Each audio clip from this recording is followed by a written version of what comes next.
brought to you by Silver Pumps.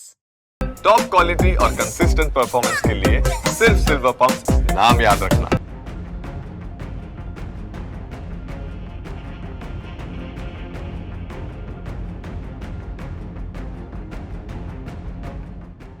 क्या बिहार में Congress plan B के साथ चल रही है? राहुल गांधी के बिहार यात्रा के बाद यह सवाल उठने लगा है कि अगर आरजेडी से गठबंधन टूट भी गया तो कांग्रेस के पास विकल्प क्या है।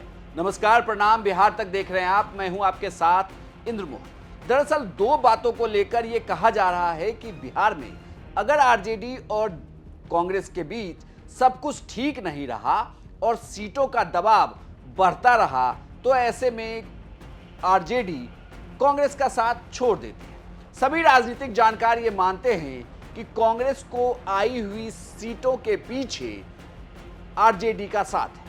ये तो कांग्रेस के बड़े दिग्गज नेता भी मानते हैं कि अगर महागठबंधन में वो हैं तभी उन्हें सीटें मिली है। 2015 के विधानसभा चुनाव को देखें, जब कांग्रेस की सीटें बढ़ी थी तो उस वक्त इनके साथ गठबंधन में जेडीयू भी थी, यानी कि नीतीश कुमार की पार्टी थी। तो उस वक्त ये कहा गया कि नीतीश कुमार के साथ आने की वजह से सबकी सीटें बढ़ी। लेकिन अब उसके बाद जब 2024 का लोकसभा चुनाव होता है तो उसमें भी कांग्रेस की सीटें बढ़ जाती है। तो क्या ये माना जाए कि कांग्रेस अपना जनाधार जो खो रही थी उसे धीरे धीरे वापस पाने लगी है? लेकिन जब कांग्रेस अपना जनाधार पाती है तो क्या नुकसान आरजेडी को होता है? क्योंकि राहुल गांधी इस बार जब बिहार आए तो उन्होंने दलित, मुस्लिम इन पर काफी बल दिया। तो क्या ये माना जाए कि जो वोट बैंक आरजेडी का था उसी वोट बैंक में अब कांग्रेस भी सेंधमारी करेगी?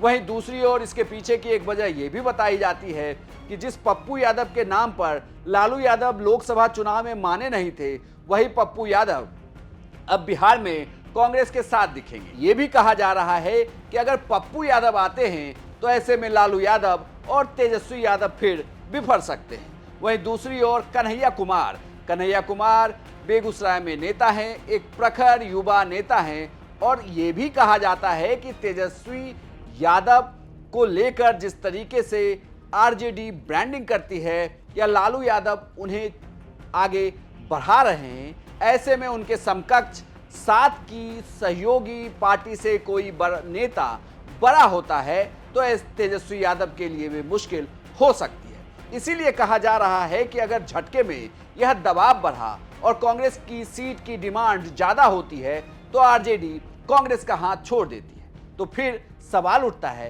कि अगर ऐसा हो गया तो कांग्रेस के पास प्लान बी क्या है? कांग्रेस कैसे आगे बढ़ेगी? दरअसल यह कहा जा रहा है कि बिहार में भी कांग्रेस दिल्ली का फॉर्मूला अपना सकती है, क्योंकि ऐसा होने पर जरूरी है ये आरजेडी के लिए कि वो कांग्रेस की बातें मान ली जाए।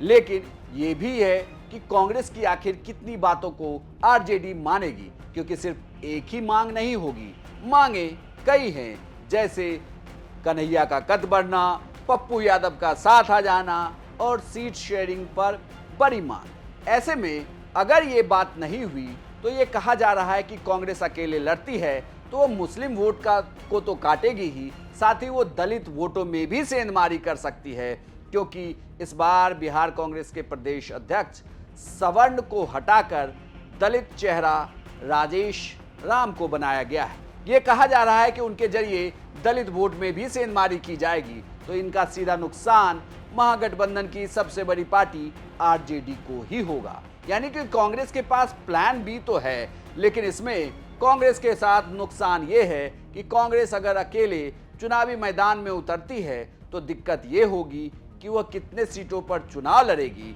और साथ ही साथ वो कितने सीटों पर जीत हासिल करेगी, क्योंकि जीत हासिल करने के लिए अभी तक के पिछले चुनाव में सहयोगी दलों का साथ जरूरी दिखा है।